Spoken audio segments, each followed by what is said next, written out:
Electronic பொருளில் வந்து தங்கம் இருக்குதா அப்படின்றத பற்றி இந்த வீடியோவில் சுருக்கமாக பார்க்கலாங்க. எடுத்துக்காட்டுக்கு வந்து பழைய பட்டன் ஃபோனை காட்டுறாங்க. பழைய பட்டன் ஃபோனில் சிம் கார்டு உட்கார்ற பகுதி, அதுக்கப்புறம் உள்ளே இருக்க அந்த சர்க்யூட் போர்டோட பேக் பகுதி சின்னதாக தெரியுது பாருங்கள். இது வந்து தங்கம் முலாம் பூசப்பட்டு இருக்கிறது.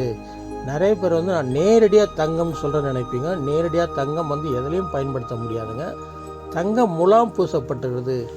தங்கம் எதற்காக வந்து எலக்ட்ரானிக் பொருளில் பயன்படுத்தப்படுகிறது அப்படின்னா, அதாவது வந்து விரைவாக மின்சாரத்தை கடத்தணுன்றதுக்காக தான் இந்த சிம் கார்டு பகுதியில் வந்து தங்கம் முலாம் பூசப்பட்ட பகுதியை பயன்படுத்துகிறாங்க. அதே நேரத்தில் வந்து நம்ம எலக்ட்ரானிக் நிறைய பார்ட்ஸ் பயன்படுத்துவோம், கம்ப்யூட்டர் பயன்படுத்துகிறோம், அதில் நிறைய இருக்குது. அதில் வந்து ஐசிலாம் கூட பார்த்தாச்சுன்னா உள்ள தங்கம் பயன்படுத்தப்படும். அதுக்குன்னு வந்து ஒரு குறிப்பிட்ட அளவு தங்கம் அதில் பயன்படுத்துவாங்க, நிறைய தங்கம் பயன்படுத்த மாட்டாங்க.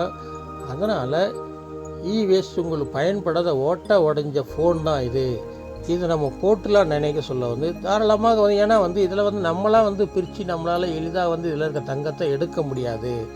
இதில் வந்து டன் கணக்காக வந்து பெரிய பெரிய ஃபேக்ட்ரியில் கொட்டி அதை உருக்கி பல வகையான மெட்டீரியல்லாம் அதில் சேர்த்து அதில் பல வகையான கெமிக்கல் அதில் போட்டு பிரித்து எடுப்பாங்க. பல வகையான வந்து மெட்டல் வர சொல்ல அதில் வந்து வரக்கூடிய ஒரு மெட்டல் வந்து தங்கமாக வருங்க. அதனால் வந்து அது வந்து ஒரு பெரிய ப்ராசஸ் நம்மளால் பண்ண முடியாது. ஆனால் இன்றைக்கி தங்கம் என்ன விலை விற்கிது, இன்றைக்கி 1 கிராம் தங்கம் நம்மளால் வாங்க முடியல அப்படின்னா, சரி நம்மக்கிட்ட இருக்கிற தங்கத்தை வந்து தங்கம் தான் ஒரு 2 ஃபோன் உங்ககிட்ட இருக்கா, உங்ககிட்ட வந்து 1 கிராம் தங்கம்னு ஒரு எக்ஸாம்பிள் வச்சுக்கலாங்க.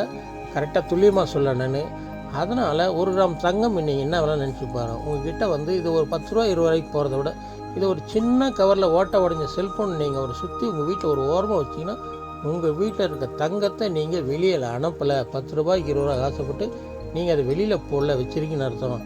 அதே நேரத்தில் வந்து நிறைய உங்கள்கிட்ட வேறு வேஸ்ட்லாம் இருக்கா, அதெல்லாம் அது போல் சேர்த்து வைக்காதீங்க. இப்போ கெப்பாசிட்டர் இருக்குதுன்னு வச்சுக்கலாம், அதெல்லாம் சேர்த்து வச்சிங்கன்னா ஒரு குறிப்பிட்ட நாளுக்கு அப்புறம் அந்த எலக்ட்ரானிக் கெப்பாசிட்டர் உள்ளே இருக்க எலக்ட்ரானிக் கெமிக்கலில் கெட்டு போச்சுன்னா வெடிக்க ஆரம்பிச்சு. அதனால் வந்து இதுபோல் முக்கியமான பாகங்கள் மட்டும் நீங்கள் எடுத்து வைக்கலாம். எலக்ட்ரானிக் உபகரணத்துக்குள்ளே வந்து தங்கம் பயன்படுத்துவதற்கு காரணம் என்னென்னா, மின்சாரத்தை தங்கம் வேகமாக கடத்துன்றதுக்காக தான் தங்கம் பயன்படுத்துகிறாங்க. அதனால் வந்து பயன்படுத்த விரும்புகிறவங்க இது போல் பயன்படுத்தி பயன்பெறுங்க. இந்த தகவல் உங்களுக்கு பிடிச்சிருந்தால் லைக் பண்ணுங்கள், ஷேர் பண்ணுங்கள்.